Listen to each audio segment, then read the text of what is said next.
আসসালামু আলাইকুম। আজকে আমরা দেখব কিভাবে একটা ওয়ার্ডপ্রেস সাইট মাইগ্রেশন করতে হয় ম্যানুয়ালি।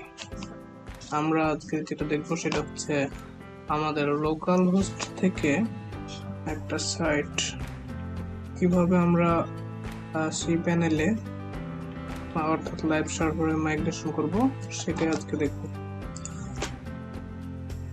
তো প্রথমে আমি আমার ব্রাউজারে চলে যাই। তো এখানে আমি আমার এই যে সাইটটা এটা হচ্ছে লোকাল হোস্টে রাখা আছে অ্যাসাইনমেন্ট 4 নামে। তো মেইনলি আমি এখানে যেটা দেখাতে চাচ্ছি যে এটা মেইনলি সেটটা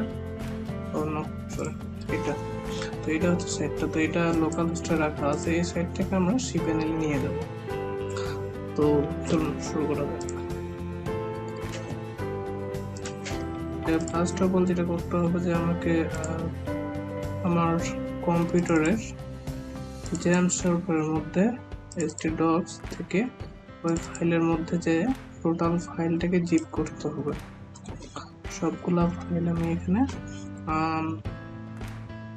জিপ করব।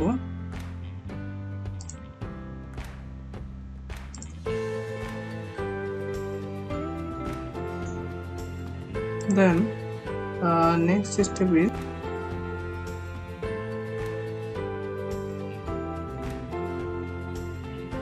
আমাকে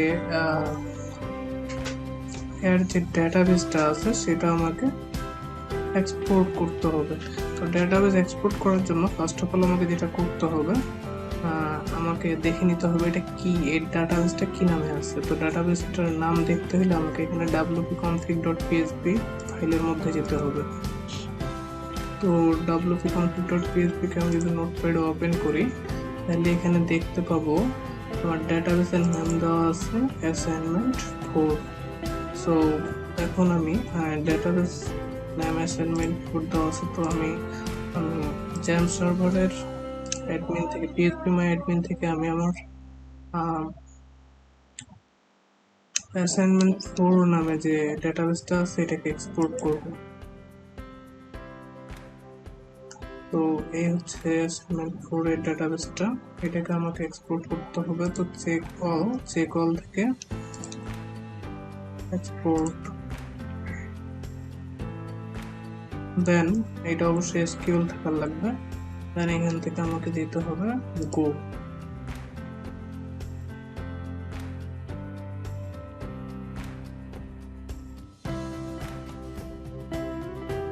তো লাইভ সার্ভার লিঙ্কটা এক্সপোর্ট রিফ্রেশ করার জন্য আমাকে যেটা করতে হবে যে লোকাল হোস্টের ডেটাবেসটা যেখানে আছে আমাকে সেখানে যেতে হবে। লোকাল হোস্টের ডেটাবেসটা এই যে অ্যাসাইনমেন্ট 4 ডেটাবেস, এটাকে আমাকে যেটা করতে হবে নোটপ্যাডে ওপেন করতে হবে। দেন এখানে আমাকে নোটপ্যাডে কন্ট্রোল F ক্লিক করলে এরকম একটা প্যানেল ওপেন হবে, সেটাতে রিপ্লেসে যেতে হবে এবং এই যে লোকাল হোস্ট দেন অ্যাসাইনমেন্ট 4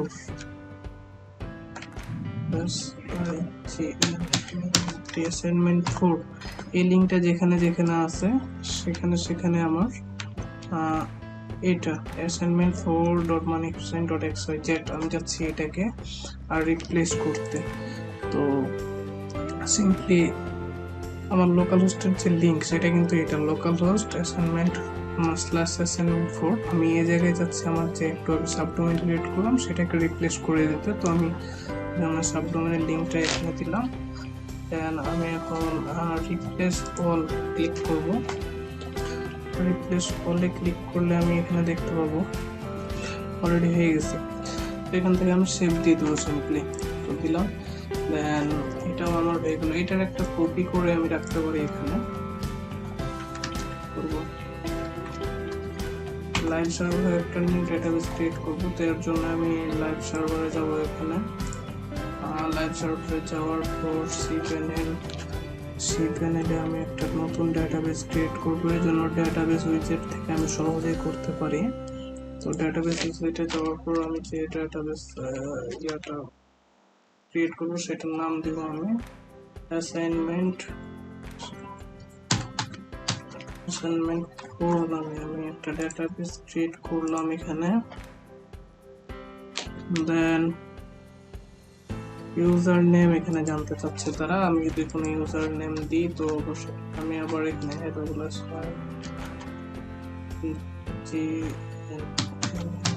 অ্যাসাইনমেন্ট 4 আমি ইউজার নেম দিলাম, পাসওয়ার্ড আমি দিব একটা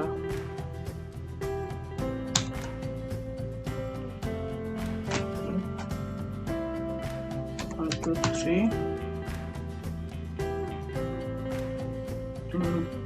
ডাবল প্লাস মানিক 1 2 3 ডাবল প্লাস মোটামুটি পেয়ে গেছে। দেন আমি এখান থেকে ক্রিয়েট ইউজার যদি করি তো হয়ে গেল। তারপরে এখানে 3 নাম্বার স্টেপ যেটা হচ্ছে add user to the database. ডেটাবেসে আমার ইউজারটা এখন কি করতে হবে, সেভ করে দিতে হবে, তো অ্যাড করে দিতে হবে। তো এই জন্য আমার যেটা করতে হবে সবগুলো চেক করে ম্যাচ চেঞ্জ করে দিতে হবে। এখানে ডেটাবেস ক্রিয়েট করা মোটামুটি কমপ্লিট। তো এখন যদি আমরা এখান থেকে রিটার্ন টু হোম করি, দেন আমরা যদি দেখি যে আমাদের ডেটাবেসটা অ্যাকচুয়ালি ক্রিয়েট হইল কিনা, তো MySQL ডেটাবেসের মধ্যে যদি চাই তো আই থিঙ্ক এখানে দেখতে পাবো এই যে মানিক অ্যাসাইনমেন্ট 4 নামে ডেটাবেস অলরেডি ক্রিয়েট হয়ে গেছে এবং ইউজার নেমটাও এখানে এই যে মানিক অ্যাসাইনমেন্ট 4 নামে একটা ইউজারও ক্রিয়েট হয়ে গেছে। তো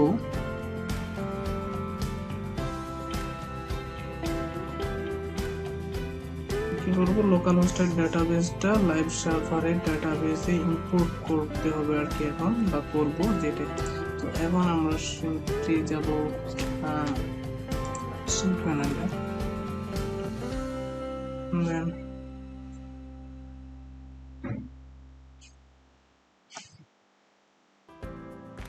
PHPMyAdmin থেকে আমার খুঁজে বের করতে হবে লোকাল হোস্ট, মানে আমি যে অ্যাসাইনমেন্ট 4 নামে যে একটু আগে একটা লাইভ সার্ভার ডেটাবেস ক্রিয়েট করলাম, এই যে অ্যাসাইনমেন্ট 4 এটা খুঁজে বের করতে হবে। দেন এটাতে ক্লিক করতে হবে, এটার মধ্যে যদি চাই দেন এখান থেকে ইম্পোর্ট করে দিতে হবে আমার। এখান থেকে আমাকে ইম্পোর্ট করতে হবে লোকাল হোস্টের ডেটাবেসটা। তো এই যে এখান থেকে ব্রাউজ, এখানে যে এটাকে আমি তখন রিপ্লেস করেছিলাম, এটাকে এখান থেকে ইম্পোর্ট করে দেবো। তো সিম্পলি কিছু করার লাগবে না, এখানে আসে জাস্ট গো করে দিলে হয়ে যাবে। এখন কাজ হচ্ছে।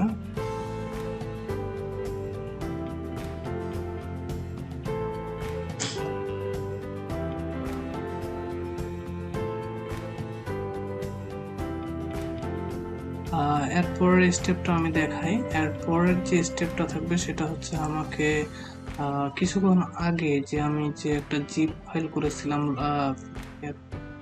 একটা যে জিপ ফাইল ক্রিয়েট করেছিলাম অ্যাসাইনমেন্ট 4 নামে ফোল্ডারে লোকাল হোস্টে, তো আমাকে সেখানে যেতে হবে। যে অ্যাসাইনমেন্ট 4 এর মধ্যে আমি একটা জিপ ফাইল ক্রিয়েট করেছিলাম লোকাল হোস্টে, জ্যাম্প সার্ভারে জ্যাম্পের এসডিডক্সের অ্যাসাইনমেন্ট 4 নামে যে ফোল্ডারটা ছিল সেটাতে আমি একটা জিপ ক্রিয়েট করেছিলাম, এটাকে আমাকে ডাউনলোড করতে হবে সি প্যানেলে। তো সেটা করার জন্য আমাকে যেটা করতে হবে সিম্পলি সি প্যানেলে দিতে হবে। সি প্যানেল থেকে ফাইল ম্যানেজার,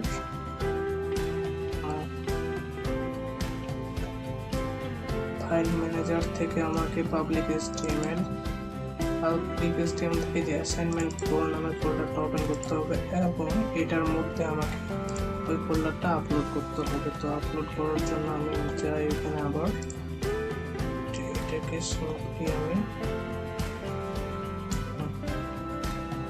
তো এটা প্রায় 320 MBর মতো, আমার বেশ কিছু সময় এটাতে লাগবে। তো এর জন্য আমি যেটা করব এখন আমার ভিডিওটা একটু অফ রাখবো, ডাউনলোড কমপ্লিট হলে আমি আবার ফিরে আসবো ভিডিওতে।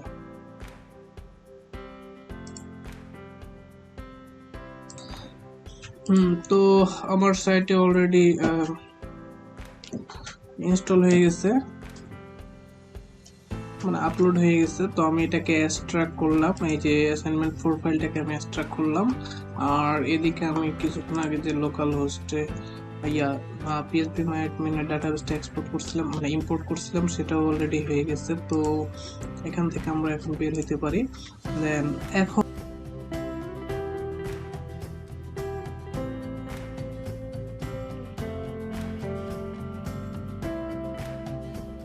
আর একটা কাজ আছে, সেটা হচ্ছে যে আমরা যে কিছুক্ষণ আগে একটা ডেটাবেস ক্রিয়েট করলাম পিএইচপি মাই অ্যাডমিনে, তো সেই ডেটাবেসটাকে আমাদের ডেটাবেস ইউজার নেম অ্যান্ড পাসওয়ার্ডটা আমাদের এখানে সেট করতে হবে এই wp-config.php তে। তো wp-config.php টাকে আমরা এখন এডিট করব,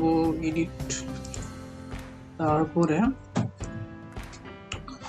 আর এদিকে আমাদের এটার ডাটাবেস, আচ্ছা এই যে ওপেন হয়ে গেছে, অ্যাসাইনমেন্ট 4 লেখা আছে। তো আমরা এই যে ডাটাবেস নাম দেওয়া আছে অ্যাসাইনমেন্ট 4, ইউজার দেওয়া আছে রুট এবং পাসওয়ার্ড দেওয়া নাই, এটা লোকাল হোস্টের ডাটাবেসটা এখানে আছে। তো আমরা এটাকে এখন যেটা করব, এখান থেকে আমরা নতুন যে পিএইচপি মাই অ্যাডমিন যে ক্রিয়েট করলাম, ইউজার নেম এন্ড পাসওয়ার্ড আর যে ডাটাবেস নেম, তারপরে ইউজার আর পাসওয়ার্ড, সেগুলো আমরা এখানে দিব এখন। তো যাই, প্রথমে আমি ইউজার ডাটাবেস নেমটা রিপ্লেস করলাম, দেন এখান থেকে ইউজারটাও রিপ্লেস করতে হবে। এই দেখুন ডাটাবেস নেম, এটা ইউজার নাম, চাইলে এখান থেকে নিতে পারেন, চাইলে এখান থেকে নিতে পারেন, ব্যাপার না। তো কপি অ্যান্ড রুটটাকে রিপ্লেস করে ওইটা দিতে হবে। অ্যান্ড ফাইনালি আমাকে পাসওয়ার্ডটা দিতে হবে। তো পাসওয়ার্ড আমি যেটা দিয়েছিলাম সেখানে 1 2 3 ডাবল প্লাস এটা দিয়েছিলাম। দেন এখন এখান থেকে আমি সেভ দিয়ে দিব। That's it. আশা করা যায় আর কোনো সমস্যা হওয়ার কথা না। এখন যদি আমি সাইটটা ভিজিট করি, অ্যাসাইনমেন্ট এটা ছোট ছিল,